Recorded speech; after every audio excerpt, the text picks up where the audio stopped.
ناظرین آداب عرض ہے، میں ہوں آپ کا میزبان زین العابدین، باگل کوٹ، کرناٹکا، انڈیا سے۔ بول کے سچ زندہ ہے اب تک کے ایپیسوڈ نمبر 8 میں آپ کا استقبال ہے۔ رمضان المبارک کے فضائل احادیث شریفہ میں کثرت سے بیان کیے گئے ہیں۔ یہ عظیم اور بابرکت مہینہ ہے۔ حضرت سلمان فارسی رضی اللہ عنہ کی روایت میں بہت سے فضائل مذکور ہیں۔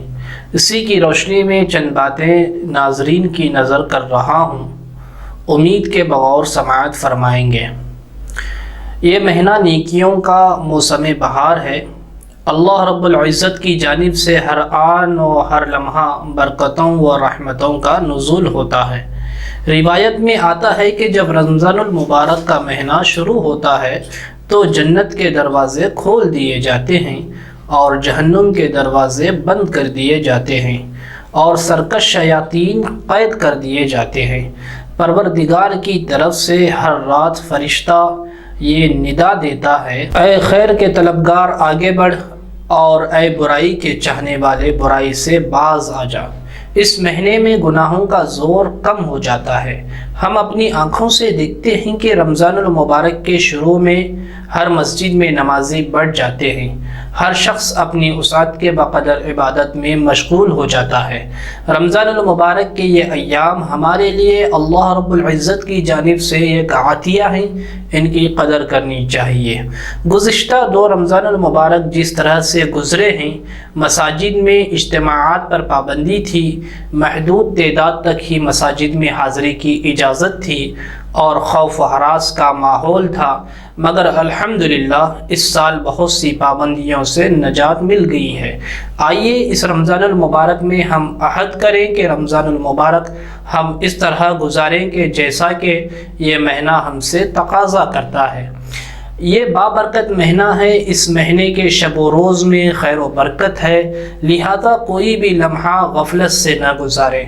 اس مہینے میں نیکیوں کا ثواب بڑھا دیا جاتا ہے، نوافل کا ثواب فرائض کے برابر کر دیا جاتا ہے، اور ایک فرض کی ادائیگی گویا کہ 70 فرض کی ادائیگی کے برابر ہے۔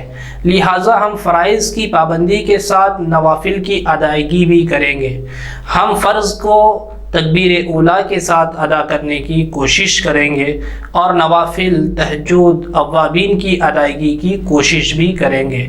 اوابین تو افطار کے بعد سستی کی وجہ سے اور تراویح کی تیاری کی وجہ سے عام طور پر لوگ اس کی ادائیگی سے جی چراتے ہیں، لیکن اللہ کے بہت سے نیک بندے پابندی سے ادا کرتے ہیں۔ سحر کے وقت تہجد کا ادا کرنا رمضان المبارک کے مہینے میں انتہائی آسان ہے۔ تہجد کی بہت فضیلت آئی ہے، رسول اللہ صلی اللہ علیہ وسلم ہمیشہ ادا کرتے تھے۔ سحر کے لیے تھوڑا پہلے بیدار ہو جائیں، اب چاہے سحری سے فارغ ہو کر ادا کریں یا تہجد سے فارغ ہو کر سحری کھائیں۔ اگر ایک مہینہ ہم نے تہجد کی پابندی کر لی تو اللہ کی ذات سے قوی امید ہے سال کے دوسرے ایام میں بھی اس وقت بیدار ہونا ہمارے لیے بہت آسان ہوگا۔ اللہ تعالی ہمیں توفیق سے نوازے۔ اس مہینے کو کلام الہی سے خاص مناسبت ہے۔ قرآن کریم اور دوسری آسمانی کتابوں کا نزول اسی بابرکت مہینے میں ہوا ہے، لہذا ہم اوقات کو بیکار کاموں میں مشغول رکھنے کے بجائے اس مہینے میں قرآن پاک کی تلاوت کی کثرت کریں۔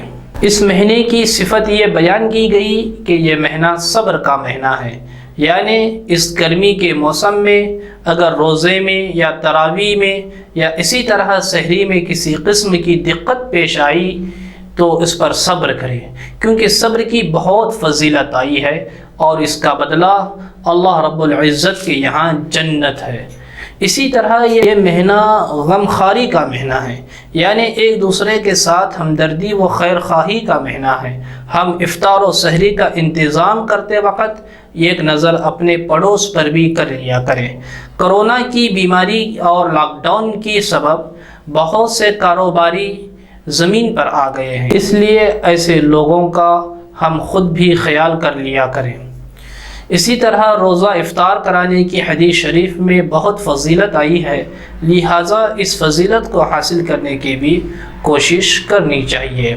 اس لیے اپنی استطاعت کے بقدر جو بھی میسر ہو اس سے کسی کو افطار کرانے کی کوشش کریں۔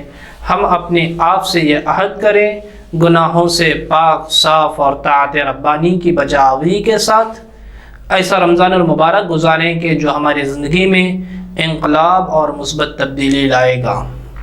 آج تک کے لیے بس اتنا ہی، انشاءاللہ اگلی ایپیسوڈ میں آپ سے ملاقات ہوگی۔